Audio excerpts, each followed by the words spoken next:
صبر እውነተኝነትን ይጠይቃል።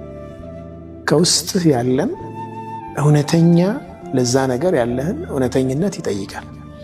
الصابرين والصادقين ብሎ ነው አላህ አንድ ላይ ያመጣው።